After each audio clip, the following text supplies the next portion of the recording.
আগামীর বাংলাদেশের প্রত্যেকটা সেক্টরে কাজ করে একটি নতুন রাষ্ট্র আপনাদেরকে উপহার দিবে।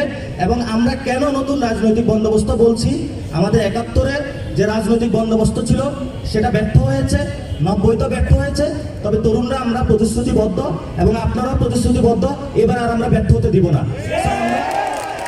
এবার আমরা যেহেতু ব্যর্থ হতে দিচ্ছি না, রাস্তায় যে তরুণদের স্পিরিটের সাথে যারা ছিল, বিভিন্ন সেক্টরে যারা ছিলেন, আপনারা অনেক সোশ্যাল মিডিয়ায় ছিলেন, বিদেশে আপনারা প্রতিবাদ করেছেন, আপনারা ঘরে থেকে প্রতিবাদ করেছেন, যে যেভাবে করেছেন, আপনাদের আমরা জানি অন্তরে সেই স্পিরিটটা আছে। কিন্তু আমরা বিভিন্ন যাত্রাবাড়ি, মিরপুর বিভিন্ন জায়গায় করেছি, কিন্তু আমাদের এখন একসাথে ঐক্যবদ্ধ হওয়াটা প্রয়োজন। এই ঐক্যবদ্ধ শক্তিকে নিয়ে আগামীর বাংলাদেশটা সব সেক্টরে আমরা পুনর্গঠন করব। বলছি, আমরা কোনো ব্যক্তি বা দলীয় কোনো এজেন্ডাকে সামনে রাখছি না, আমরা রাখছি পুরো বাংলাদেশকে সামনে।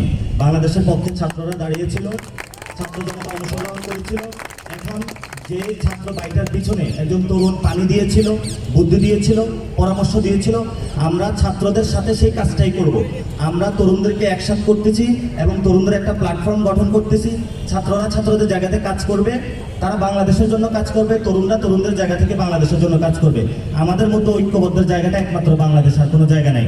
ন্যাশনাল সিকিউরিটির ক্ষেত্রে আমরা সকলকে আহ্বান জানাচ্ছি, দলীয় ভেদাভেদ ভুলে, ভাবাদর্শিক যে মতাদ্বন্দ্বের বাংলাদেশে যে লড়াইটা চলতেছিল সেগুলা ভুলে আপনারা আপনাদের জায়গায় থাকেন, করেন, আমাদের কোনো সমস্যা নাই। কিন্তু বাংলাদেশ প্রশ্নে কাউকে কোনো হেলাফেলা করতে দেওয়া হবে না। বাংলাদেশ প্রশ্নে ছাত্র এবং নাগরিক যারা তরুণ রয়েছেন, সমাজে সকলকে অংশগ্রহণ নিয়ে আমরা বাংলাদেশের জন্য যে কোনো সময়ের জন্য মৃত্যু হোক, শহীদ হোক, যে কোনো জন্য প্রস্তুত।